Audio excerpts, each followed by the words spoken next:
Well, welcome everybody to Cancer Support Community Central Ohio's Lunch and Learn. We are very excited today to be joined by Lori Wengerd. She is the owner, president of Home Care Assistance, and she's going to be sharing with us brain fitness, daily decisions that support cognitive health. So Lori, welcome, and we are excited to have you join us today. Well, hi, everyone. Thank you so much, Darlene, for asking me. I saw Jean wave. I just forget we can do that on Zoom. We can actually connect. It's not just one way.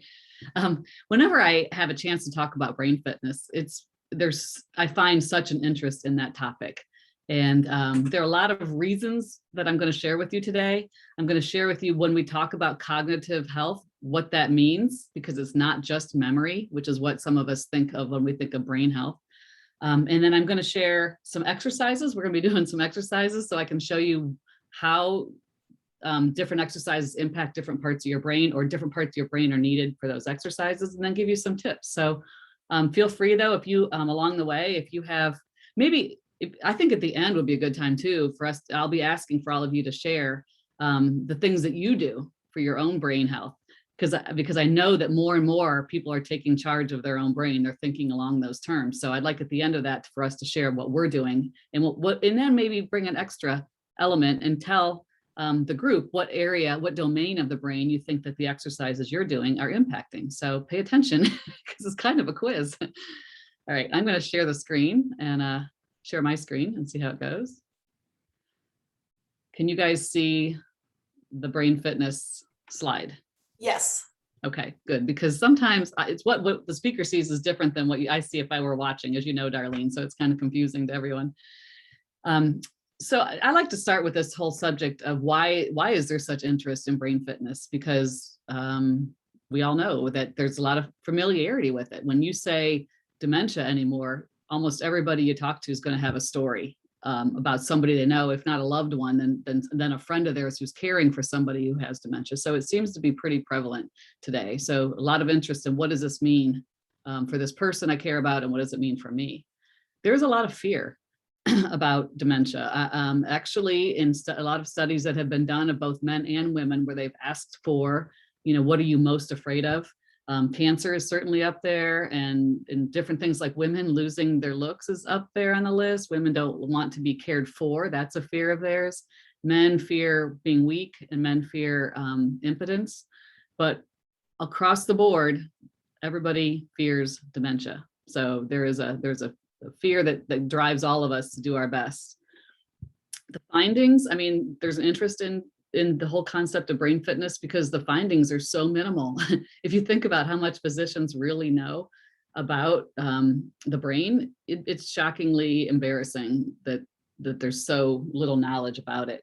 So there are more and more findings coming to the forefront about what you can do to help your brain, but not what causes the many things that bring that cognitive impairment to all of us. And then there's some finality to dementia.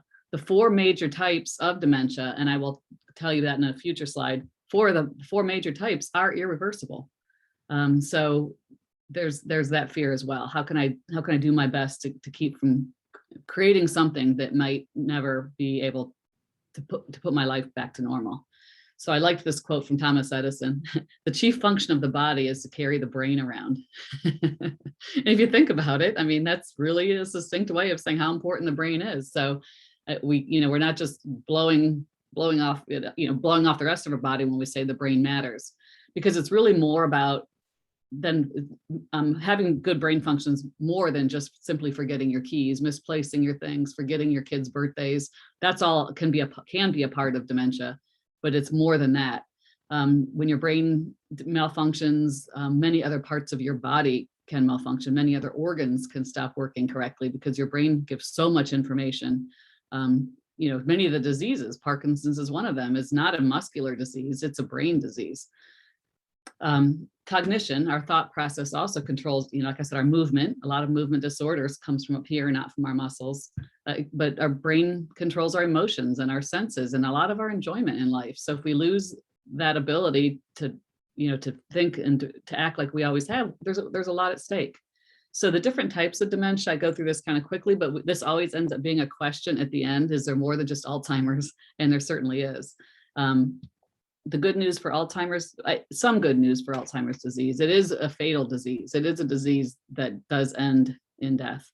And there is a brand new drug that was just approved, I think in June, maybe May or June, for the treatment of Alzheimer's that is very promising. It was rushed through the FDA, and it actually caused some members of the FDA advisory council to quit because they didn't like the speed at which it was pushed through. But the Alzheimer's Association felt it was important enough for it to be studied. So stay tuned for more on that. There is vascular dementia. So that means when you're having mini strokes. So some people might have a major stroke that does, if you know anybody who's had a stroke, it does impair your brain, which then impairs movement and speech and many other things. But some people don't have major strokes. Some people have little mini strokes, and that's called vascular dementia. And sometimes you'll just notice when you are losing ability at just a little bit at a time, and maybe over a long period of time, it can be vascular dementia, which would be treated differently than Alzheimer's. There's dementia with Lewy body. So the Lewy bodies are an element found in the brain of people with this type of dementia, which is something my dad had, and it's just a terrible kind of dementia. A lot of hallucinations, delusions that come with that. And there's frontotemporal dementia. When this lobe of the brain is impacted, it can appear like those people have bipolar, or if they're, maybe there's some paranoia. There's some odd behaviors that come with frontotemporal dementia. And like I said, if your doctor is just saying you have dementia or you have Alzheimer's without a whole lot of diagnosis, they're not giving you overly helpful information, because there are different drugs, different procedures, different treatments for all the things I'm mentioning here. But we also have to remember there's other kinds of dementia, Parkinson's, Alzheimer's or alcohol-related dementia, Huntington's disease, brain injury. There's dementia related to that. If you hear a lot about football players and this concept of CTE doesn't sound right, but I think that's what it is. So after, the repeated concussions cause a type of dementia that is very scary and has caused a lot of football players to even commit suicide. And then there are some other genetic and disease conditions that bring on dementia too. There are other influences, and some of these are near and dear to your knowledge base, those of you on this call. So medication side effects, there are certainly medications that can make people loopy. There are some that I've decided I've known not to take over the years because I don't like the way it makes me think or feel. And the opioid family is certainly that. Whenever I've gone in to get my teeth worked on or something, I often don't take those drugs. Metabolic and hormonal imbalances. So if you are just noticing you're forgetting things and you're worried that it might be one of the big four dementias, talk to your doctor, because many times it is something about like a metabolical or a hormonal imbalance that can be corrected. This is what I'm talking about. A lot of you on this call understand what chemotherapy can do to brains. Sometimes in the short term only, but sometimes in the long term. So there haven't been deep studies on what chemotherapy can do, because it's really hard when you're studying brains to differentiate what is impacting that dementia, what has caused that dementia. Many times it's a multitude of things. Deficiencies in vitamins and nutrients. The B vitamins, especially when you hear people talking about slowing down a little bit and they boost up their B vitamins, they find that they're feeling healthier overall, but they also have much more clear thinking. Same thing with like fish oil and the other kind of, and it's not antioxidants, but the omega-3s. A lot of people are saying that they've felt a brain boost by having the right amount of good fat in their diet.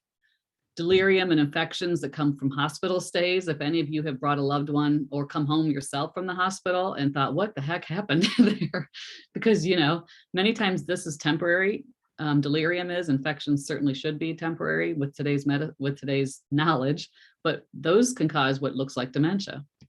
Lack of sleep, right? How many of us can't function if you had a bad night? You almost just want to stay home the next day because you're not going to function properly. But chronic sleep is now being studied across the board by Alzheimer's Association, Parkinson Foundation, and others, chronic sleep issues. So make sure that you are paying a lot of attention to your good sleep habits. And then anxiety and depression can impact your cognitive thinking as well. So there's a very long checklist of things that you need to consider if you're saying, gosh, I'm kind of worried about my brain. Where do I begin?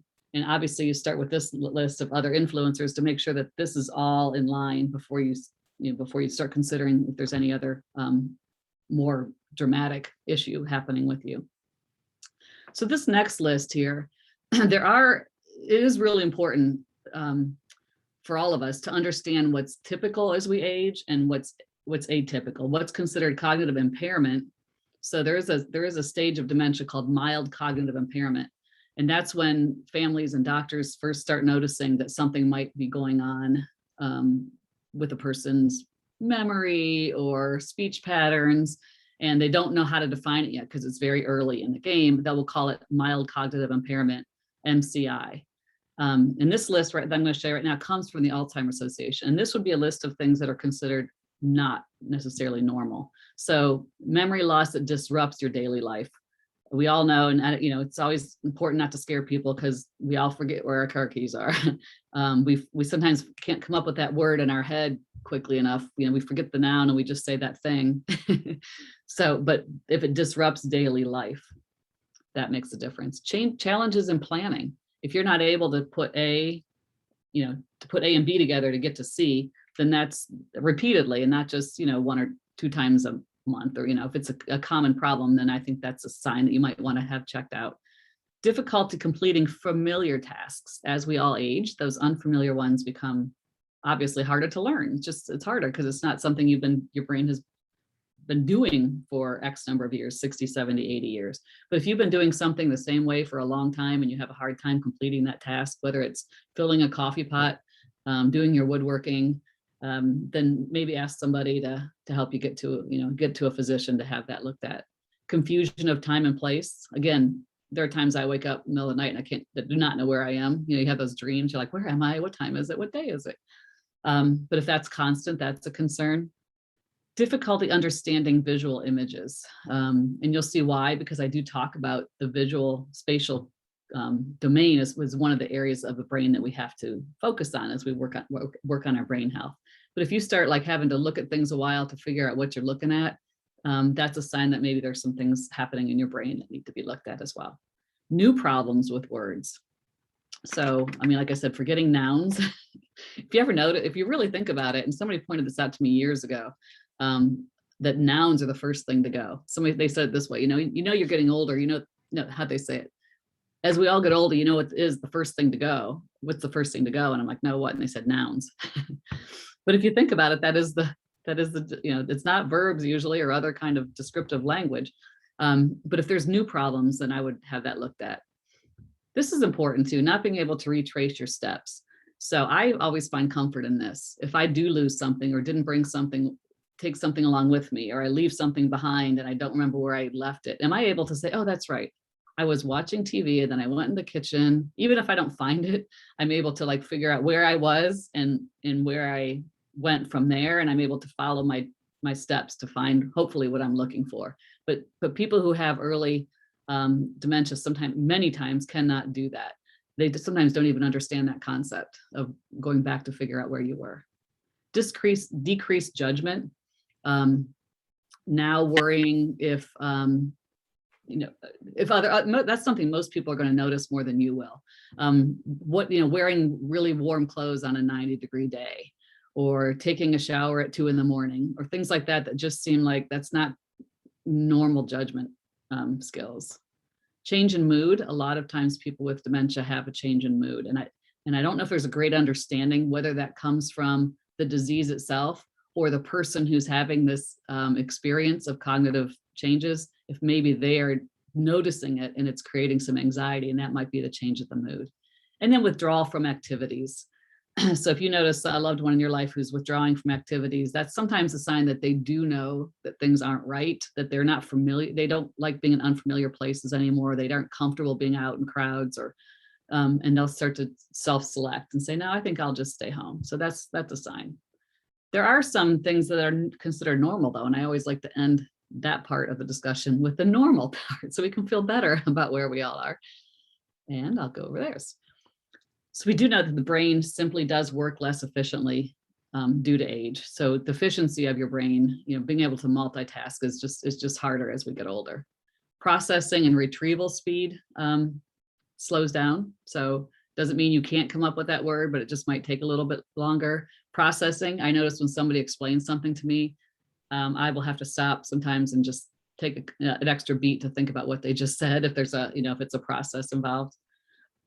Holding information, if you're having a harder time holding information, maybe because it's just, as we get older, we know what's important and what isn't important, and we're better at refining our memory, what we want to remember, what we want to retain.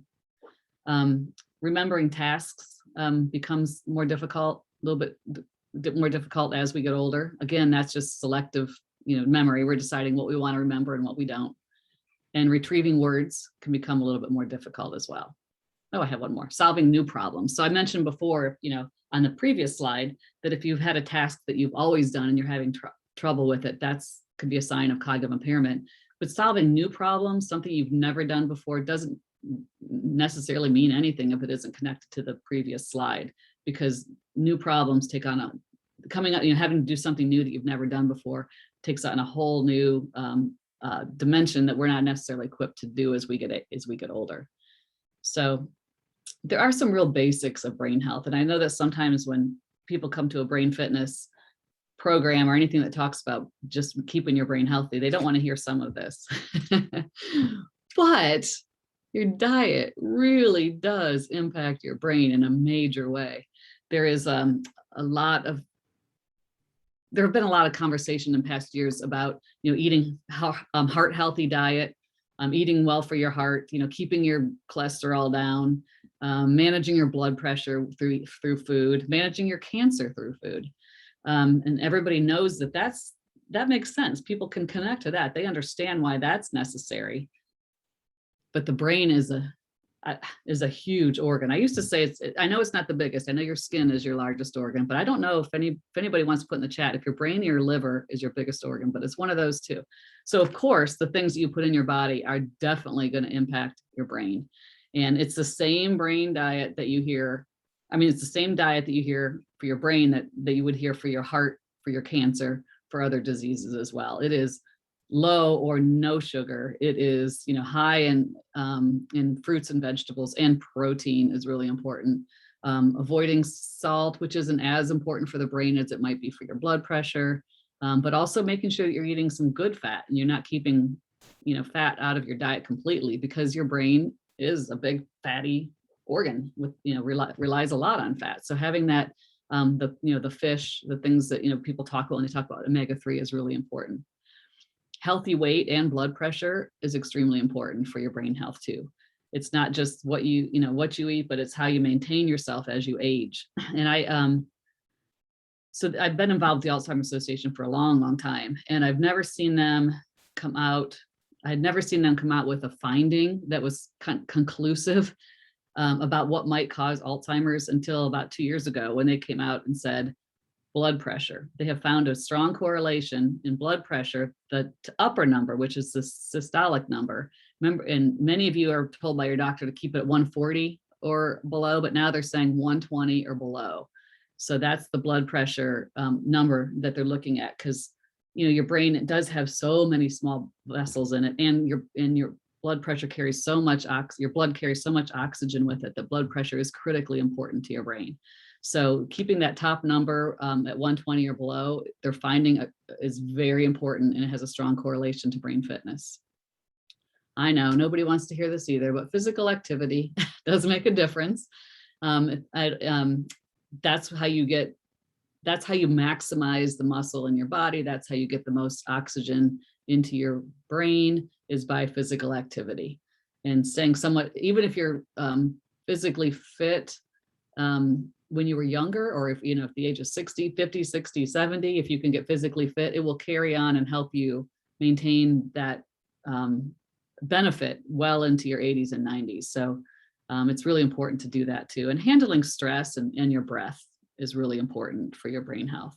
And it's interesting because they've done studies, and they show that people who have really stressful lives don't necessarily have brain issues or heart issues, or, it's not so much how much stress you have, it's how you handle it. So that's why I like putting that word in there.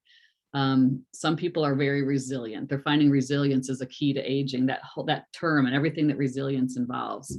And so if you know that you're not somebody who handles stress well, there are certainly a lot of ways out there to learn how to do that. Some of them, and maybe we can, toward the end, you can add that to the chat, or you can add that now. If any of you use some of the, the prayer or meditation apps, Headspace, or just any of those apps that just help you breathe more deeply, manage your stress. I can't emphasize enough how critical that is going to be. Now, this is something that's really important, and you'll see when we get to the later slides how this comes into play. It is really important as we age to break our routine.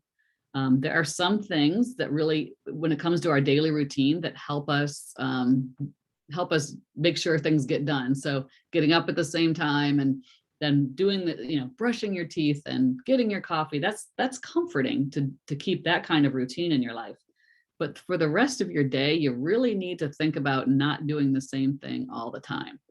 And in the upcoming slides, I'll be talking about why that is. But it's just finding different ways to change things up, rearranging your room, writing with your different hand when you can, just driving to the grocery store a different way if that's safe for you to do. So and I'll talk about that when I talk to about neuroplasticity. And then this concept of brain exercises. There is a lot of information out there, and a lot of apps out there for your phones and your iPads that offer brain exercises. And we'll be talking about why that is so important. But in just briefly, brain exercises help break the routine. So that is why they're so important.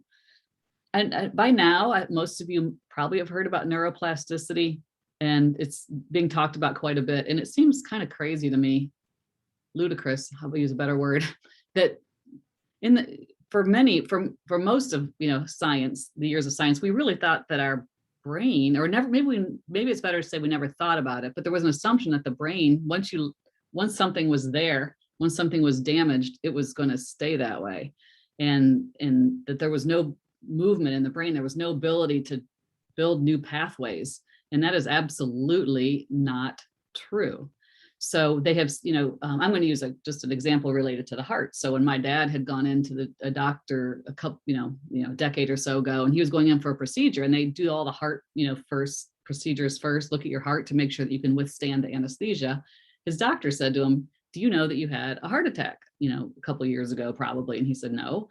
And they said, "Because he said, "I've never seen anything quite like it. My dad is this kind of like uber healthy person, and he didn't even have to work that hard at it." But there were a lot of capillaries and veins and arteries that had grown around the blockage in his main artery to reconnect to the heart.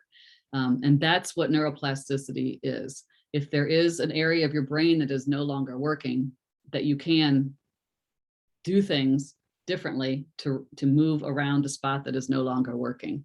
So again, our brain is not fixed in place. It does engage in synaptic pruning. So that means if you don't do things, if you stop doing things that you always did, your brain will decide, "I don't need that anymore. I don't need that anymore. I don't need that anymore." So that's why sometimes you'll see people who are lonely, or feel isolated, or choosing to be isolated, and are not talking a lot to different people. Or people who are hard of hearing. There's a connection between hearing loss and dementia, mainly because your brain engages in synaptic pruning. And if you're not having a lot of conversation, you're not engaging your brain in social ties, then your brain kind of starts pruning those things that you're not using anymore. Neuroplasticity is how we change and improve. That's the only thing that we can do. So you think about all the brain trauma people you see, the car accident victims who begin to walk again. It's not because that part of their brain that was damaged grows back or heals itself, because that doesn't happen. It's that the neurons around that spot in the brain rebuild. But neuroplasticity also causes negative change. So if you have a bad habit that you keep doing, there is reason to break it, because once you break it, and successfully with willpower and stamina, that you will eventually, because of synaptic pruning, you will not need that habit anymore in your life. So this is the part that's interesting part, is that people don't really realize. In that yellow dot, you'll see why it's there in a second. I realized it was on there out of order, but I didn't know how to move it. So when people talk about brain function, I think we automatically just assume memory. And when I tell people that my dad had Lewy body dementia, my mom had Alzheimer's, and a distinct difference between the two. My mom got to the point where she couldn't remember any of her names, just like you hear with Alzheimer's. She was basically happy, throughout her life, and didn't remember that, that she was a teacher, but she wasn't bothered by any of that. My dad, though, had Lewy body, and he had hallucinations, delusions. He kept wondering who put his house here. Where, Dad? Here. Why is it here? Those kinds of things were happening to his brain, but he remembered all of us. He remembered, what he did for a living. He remembered every nail that he had, driven into the walls as he was building, he did a lot of the repair. He was in that house 50 some years. So he remembers all. It was not a memory function for him. It was other things that came in to impact him. So it's not just memory. So if you see somebody you think is failing, but they're still remembering your names, that doesn't necessarily mean that they're not failing. Are they able to still write checks? Are they able to still manage finances? And that's what we'll talk about here. And I'll give you some examples of what you can do for each brain domain. So the first one we're going to talk about is this concept of an executive function. A lot of times you'll hear that term used more in children, because I know that there are specialists who will test kids and say they're not understanding, their executive function is limited. So they work with children on improving their executive function.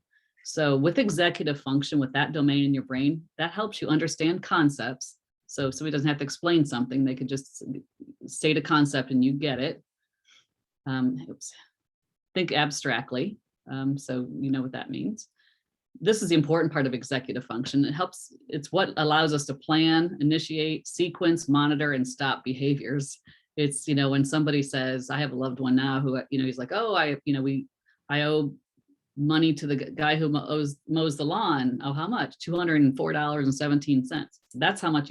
All right, well, where's the bill? Are you going to pay that bill? I don't know. Are you going to pay it? Well, how do I do that? And the blank look on his face doesn't quite understand what comes next. He knows everything about that bill. He doesn't know how to get to the bill pay anymore. So like I said, getting appliances fixed, if you have something break down and you have executive function, problems with executive function, you won't even know who to call. You won't even think about, I got to call a repairman, or even if you can get that far, you won't think about how to find a number and how do you even call and what do you ask for? So that is kind of telling you how important executive function is to how we live day to day.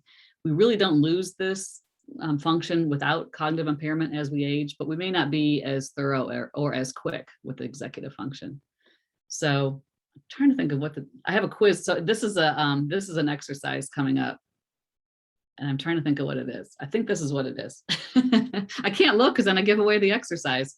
So on the next page, this is funny. If I flip the page and that's not it, I'm asking for grace. So on the next page is a list of words, and I want you to just read it quietly. You can say it out loud because you guys are all muted. I want you to say out loud, go left to right, and then the next line, and then the next line, and then the next line, and say out loud the color that the word is in. Don't read the word, just say the color that the word is in. And this is an example of what executive function can do. And it's also an example of what kind of exercises can help you keep your executive function. So remember, just read the color, say it out loud, the color and not the word. Go.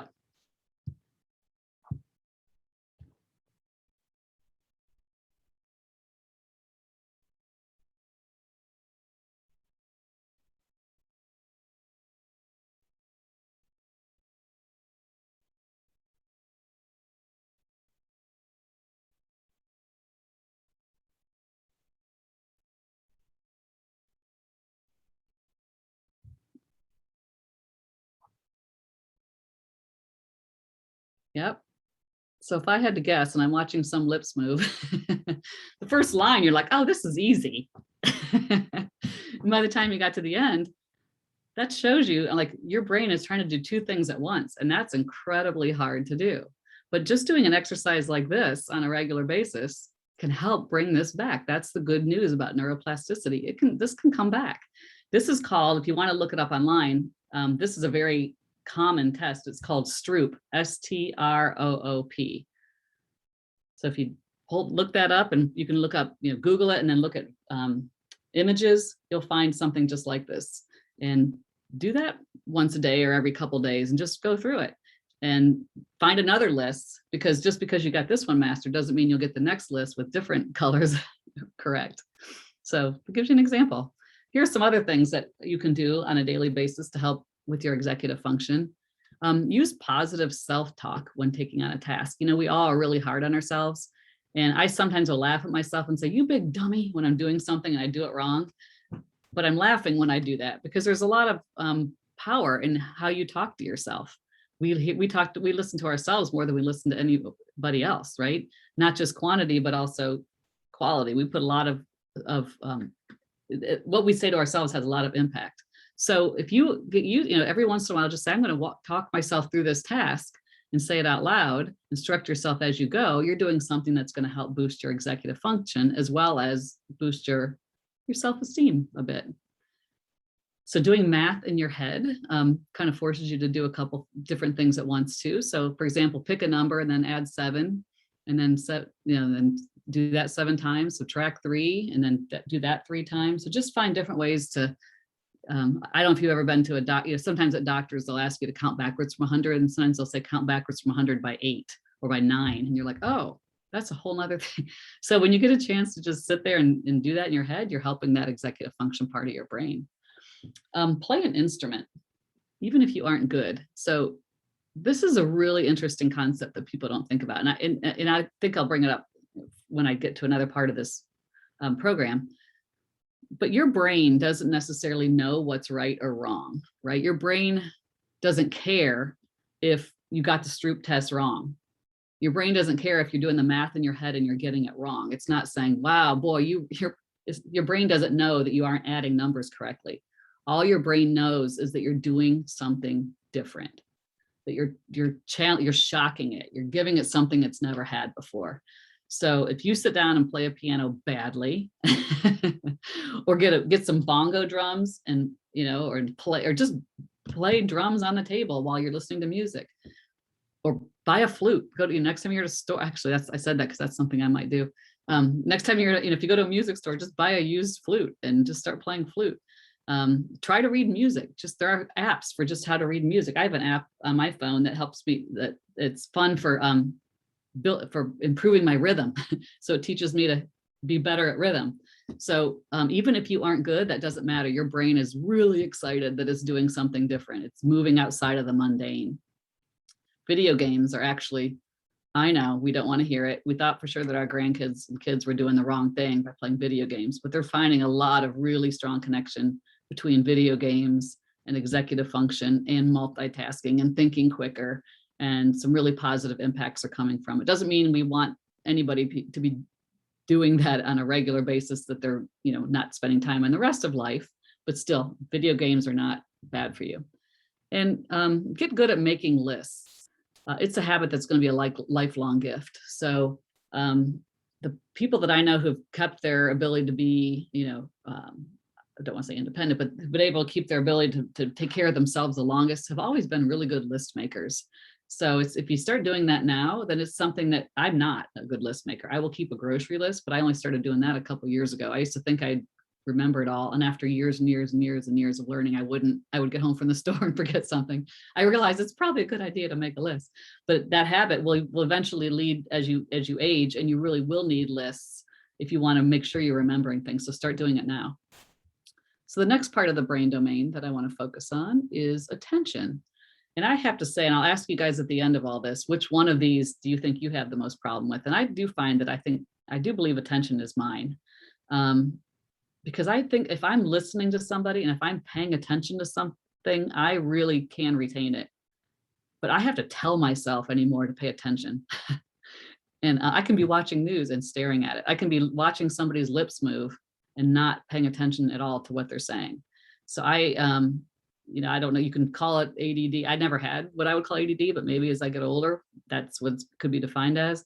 But attention is that one of those 5 brain domains that will impact how you do it as you age. Because if you're not paying attention, then you're not able to retain anything. So there are some things that you can do. Oh, wait, this is how attention impacts you negatively. So attention does help you concentrate and focus on something long enough to process it. So if you're not concentrating and focusing, you're not going to be able to process things. Selective and divided. So we know that selective and divided attention decrease with age. So we are, selective attention. What am I going to listen to? What am I not going to listen to? Divided. I can't, like, if two people are talking in a room, I almost need to say, stop talking over there, which is weird when you're in a restaurant. Stop talking over. But that's sometimes the only way that I can really, hear or understand and really pay attention to somebody. But sustained attention really shouldn't decrease as we age. That means the ability to just focus for longer periods of time. You can impact that length of time that you focused. So this is why it does impact us. Those with attention deficit may lose their belongings, because it might not be the memory. It might be you just didn't even pay attention to where you put it. And there are some things with routine that do make sense, and is putting something. I always like that saying, everything in its place, a place for everything and everything in its place, because that's how you can continue to find those things as you age. So those with attention deficit may lose their belongings. They may not notice changes around them because they aren't paying attention. They may not be they're not aware of their surroundings. They can't read the room as much anymore. And they may ask others to repeat information. So when people ask you that, it may not be a memory issue. It may be that they didn't hear you the first time. Don't take it personally. We're all just getting older. So on this next screen, again, I'm guessing, on this next screen, I'm going to show you a composite with a lot of different items in it. And then I'm going to give you 10 seconds to look at it. And then I'm going to take that picture away. I want you to look at it and see what you see on that screen.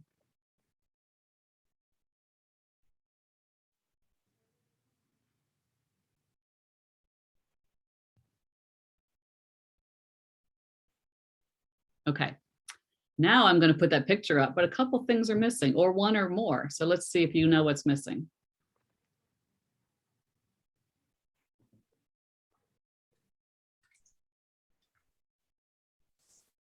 Got it? Anybody think they got it? That's what was missing: the bell, the marble, and the key. Anybody get that all right? Some, good, because I don't. Again, the attention thing. And here's some exercises that will help you with attention. Set timers when you need to complete a task. So, if there's something I need to get these bills paid, and I keep getting torn away from it and doing something else, we'll say, no, I'm going to set a timer. And for the next 10 minutes, I'm going to write bills. So you're forcing yourself to do it. Or I'm going to read this book without, jumping up to get something to eat. Okay, I'm revealing all the things that I do. And forcing yourself to do something for a sustained period of time and then increasing the time as you go is really gonna help you function better. Hang on here. Commit to breaking a bad habit and push your willpower to its limit. So think about a bad habit you want to break, and it can be as simple as, I have these little chocolate things that I eat every night before I go to bed, and it's it calls my name, and I need to really push against that because I realize it's dark chocolate, and somebody pointed out to me that it actually has caffeine. So that's not been good for me. But commit to breaking a bad habit and push your willpower to its limit. Anything you can do to push your brain beyond what it's done before is good for your brain. This is interesting. Don't do anything important on an empty stomach, because then your attention suffers. Anybody relate to that? It's like when all you can think about is food. And it's not just, it's a reality. Your body is very, takes care of you and wants you to eat. And then spend time in nature, because calming your mind really increases your attention span. There's so much to that. When I am in a state of, there's chaos and there's a lot going on around me, or a lot I need to get done, that's when my attention goes out the window. And I might find myself 20 minutes later and I haven't even started a project. So I have to realize that's going on, and I have to say, all right, I'm going to calm my mind. But there's a lot of studies on what nature can do for you. And I know there's there's a term called forest bathing, which I think is a Japanese practice about actually going into a forest and letting the trees, there's I don't know, chemicals that nature gives off that really does help our body. So the next of the 5 brain domains I'm going to touch on is language. So I have seen sometimes people with frontotemporal dementia have their memory, they have executive function, they have attention, but they cannot pull words out correctly. And why language is important is because, understanding what we read and what is said, thinking of our response, producing words audibly or in writing, that's important. That's how we move about in this world, by having that language domain readily available to us. Normal adults do retain, except when I try to read aloud, vocabulary and comprehension. So you tend not to lose that as you get older. But as we all know, as we age, it can be harder to understand rapid or distorted speech. And that's normal. Understanding speech is normal. And then retrieving words as we age often takes longer. But don't give up on yourself. And I actually encourage you to try to use new words or words you haven't used or typically haven't used, because that's going to help you in the long run as well. So here's some exercises for language.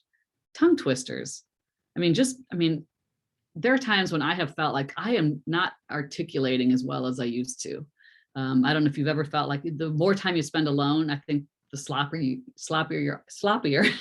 weird that I wouldn't be able to say that, sloppier I get with my speech. And things like tongue twisters, reading aloud, it can really be helpful to language. It's not just, if any of you are familiar with speech pathology or speech therapy, if any of you ever had speech therapy, whether you've been in a hospital, speech therapy is about certainly speaking well, but speech therapy are the specialists who focus on your brain, because the connection between your speech, what you say it, how quickly, how you can identify things is so directly related to how you think. And then keep a journal, but with a twist. So something like using unusual words and unusual ways to describe nouns, like force yourself to think differently, maybe even look up words. Maybe that's part of your brain game for the day. Brain games don't just have to be crossword puzzles. I'm going to write down what I did today, and I'm going to use 5 words I've never used in a sentence before and look them up. Learn vocabulary words in another language. Again, there is I don't know if any of you ever used the app, it's free, called Duolingo, Duolingo. It's a free app that lets you learn other languages. And I was working on learning Italian, and I realized I'm probably never going to be fluent, but it's still, or even semi-fluent, or even memorize many words at all. But still getting on there and learning different words, vocabulary words in other languages is really good. Again, another exercise for your brain. Your brain doesn't know if you're right or wrong, if you've used it correctly, or if you've conjugated it properly, but are you learning something new? Memorizing lyrics to a new song. Boy, that's something that's so easy to find on your phone anymore. You hear a song you like, what are the lyrics to the song? And it will pop it up, and you can memorize them and vow to sing along with it next time you hear it. And then read aloud. I just already said that, but you can see what that does. Just me sitting up here trying to read. By the end of this session, I'll even be better than I was at the beginning. Visual-spatial perception is incredibly important as the 4th brain domain that I like to talk about. That helps us accurately perceive an object's location. If you've ever walked up to a curb and didn't realize it was a curb, you're stepping up to, you're going to a restaurant, you don't realize it was a step. That's because the visual-spatial piece of your brain didn't turn on, and that we get lazy. All 5 of these domains, as we age and we figure out our world and we've got this and we're not learning anything new, we get lazy. So we don't really pay attention to things like that. But it's incredibly important for us, obviously for safety's sake, if nothing else. Visual-spatial relationships help us understand the relationships between objects. And it's actually involved in most of the interactions we have with our surroundings. So if you lose your ability in this area, it results in a higher risk of injuries and accidents. So, the way you drive, the way you park, the way you drive down the road, down the center. I've seen older adults, driving down the center of the road, literally, because following that line instead of driving to the right of it. So I think that's what I'm seeing in those cases, that visual-spatial implications. So let's look at this. This is just an example of what a visual-spatial exercise can do. Take a look at number 1 and fold it in your brain to tell me which 1, 2, 3, or 4 of the items at the bottom could actually exist from this piece of paper if it were folded. And I'll give you a couple seconds. And then, Darlene, if you can look at the chat, if somebody thinks they know, go ahead and write it in there.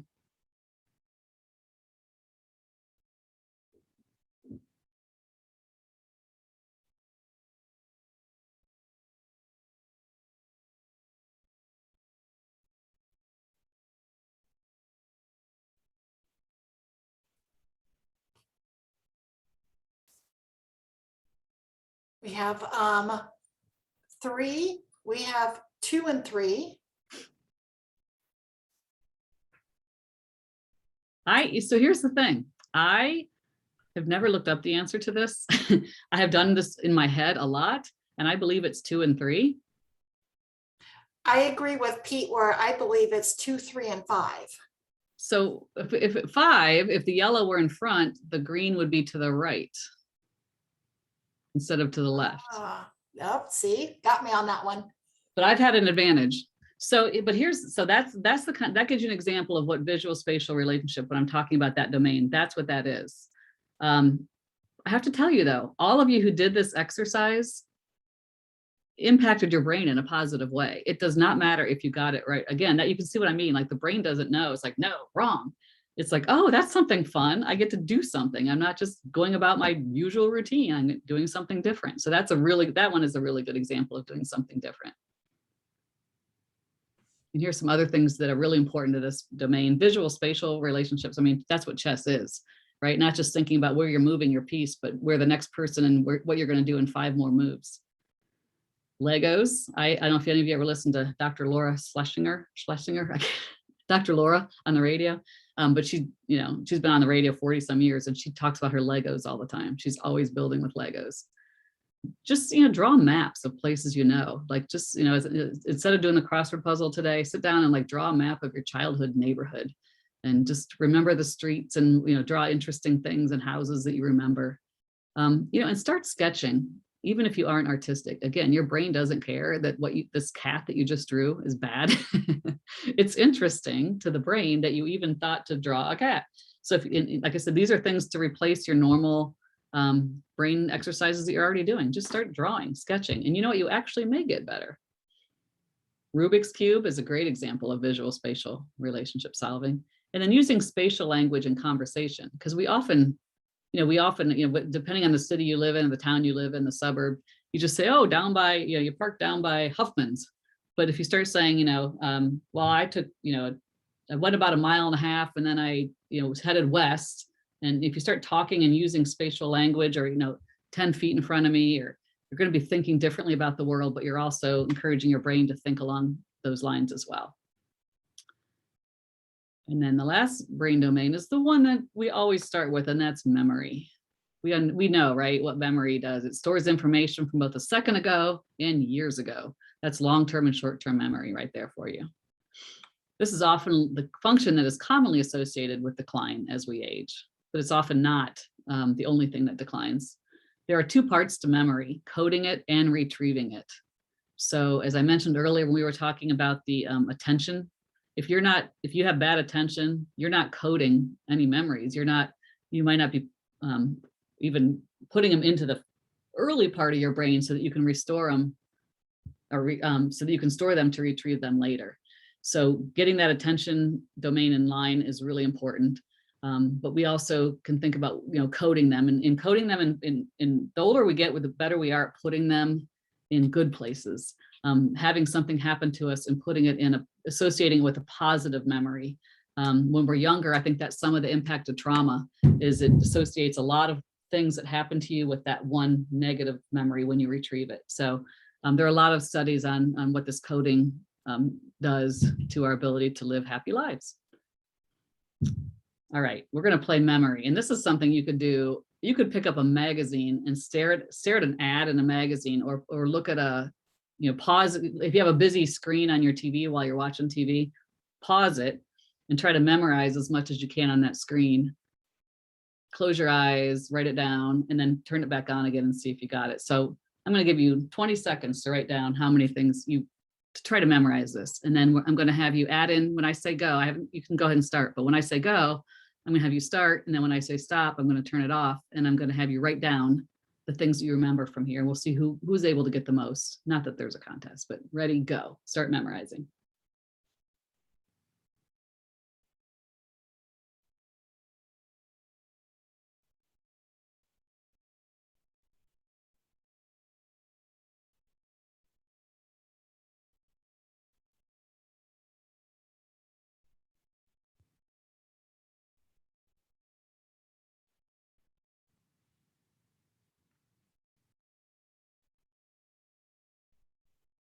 Okay. Now write down as many things you remember. And then put in chat when you're done with that. I'll give you another 20 seconds. You can put abbreviations, it'll help you do it more quickly.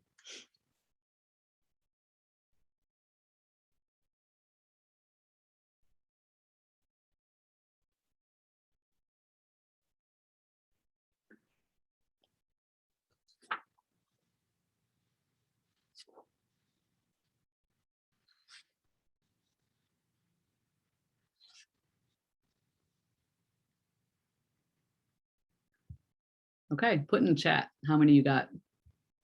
How many think you remembered?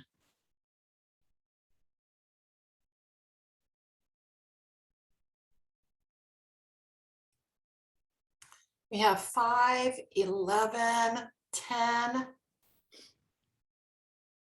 I had 8. There it was. And what you'll find is that people will have different memory strategies. They might just focus on one whole area. Me, with my attention, I was jumping all over the place when I was looking at that and looking at the pretty stuff, getting caught up in like, oh, that green thing looks like a bubble blowing. So pay attention to your memory strategies as well. But this is something you can do with anything, anywhere, sitting in a restaurant, just forcing yourself to remember. Let me see what's on this list here. Yeah. So here's some exercises that you can do to keep your memory boosted. Just, notice 4 details about a new person or a new place, and then recall them later in the day. So, the things that you can go through life and just notice beauty, or you can stop and say, you know what, the next person I run across, I'm going to focus on 4 things, see if I can remember them and notice and remember them later. So you can make a conscious decision to memorize things. I remember one time when I was on a boat out in the San Diego Bay, and somebody mentioned taking a mental snapshot. Like, I'm taking a mental snapshot photo, I'm like, oh, I'll do that too. I still have that mental photograph. I can still remember exactly what I looked at when I made the decision to take a mental snapshot. So we can do the same thing as well with ourselves. You can turn a deck of cards upside down and play a game of memory by matching the suits. You can play by yourself. You don't have to have anybody else to play memory. See if you can get all, one whole suit done before you, find the hearts, for example, before you finish the hearts. I've done this before. Create a top 10 list and then recall it throughout the day. So think, come up in the morning, say, you can write it down. I'm going to write down my top 10 flowers, my top 10 singers, school teachers, whatever. And then throughout the day, keep that list aside and say, all right, what were those 10? And working to keep retrieving those items on that list throughout the day. So we only have a few minutes left, but enter in the chat, those of you who'd like to, where do you excel and where do you struggle in these 5 domains? I've already told on myself.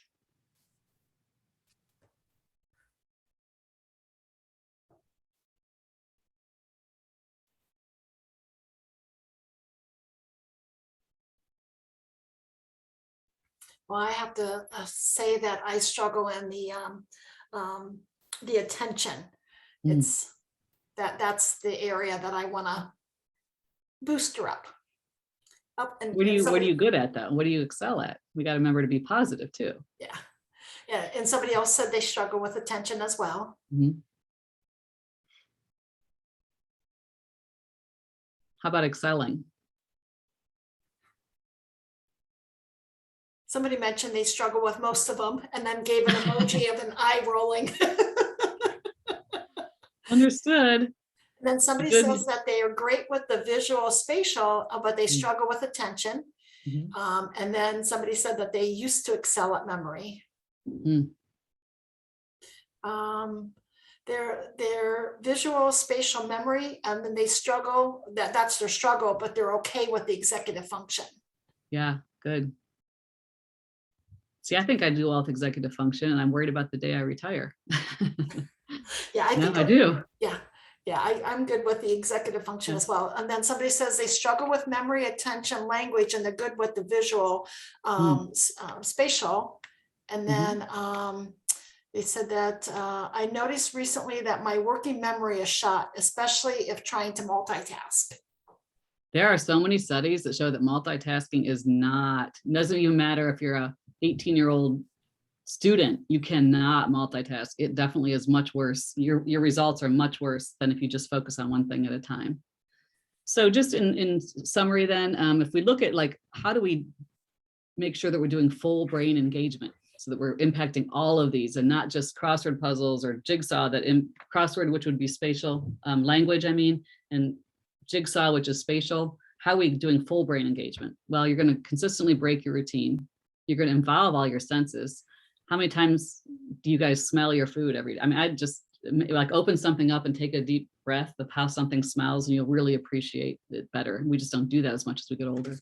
Engage your intention by moving things around in your home regularly. Learn Braille while waiting in an elevator.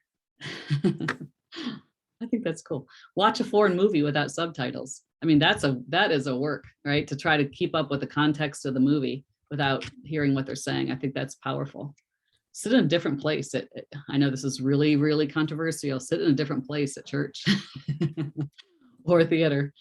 And online brain games. And like for the last couple of minutes, I would love to share if anyone here plays any of the online brain games. You can either unmute, right, Darlene, or put it in the chat and tell us what you guys are finding has helped for you.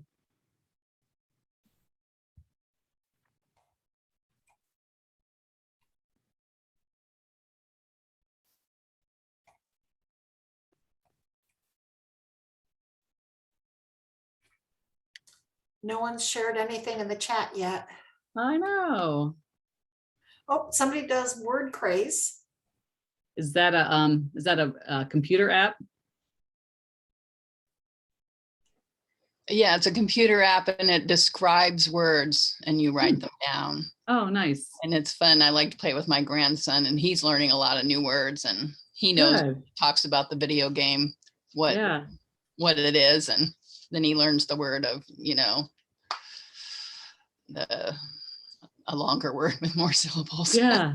Good to know. Yeah, it's fun. And Pete does wordscapes. Is that one like a I think I've seen it. It sounds like a word find. Crossword puzzle kind of. Okay. I've used Lumosity, which is I think it's like maybe $90 a year or something, which is, you know, is meant for brain training, and it does try to reach all of your domains. So if any of you are looking at something a little more intense, it is intense, is Lumosity. And again, I mean, it does keep track. You do keep score on there. It tells you with yourself. It does tell you how you're doing. But again, I want you to not pay as much attention to that as the fact that you're doing something different. That's really what matters. So, are there any questions as we come to the end of our session? Well, we do have one comment in the chat that says, I spend too much time on these games late into the night, then don't get enough sleep. Amen. Me too. Well, one thing I've done, you guys buy glasses with blue light filters in them. I know that you can put them on your screens, but you can also just buy glasses, because they say that those blue light that emanates from all your computers, iPads, phones, does interrupt your sleep cycle. And as we've learned from this session today, you don't want to interrupt your sleep cycle because you may have permanent brain dysfunction from lack of sleep. So don't let that happen. It is 1 o'clock, and with that, I end. Thank you. Yeah. That was great. Thank you. Yes, thank you so very much, Lori. We greatly appreciate you spending your time and your expertise with us. It was great. It's always enjoyable. Thanks, guys.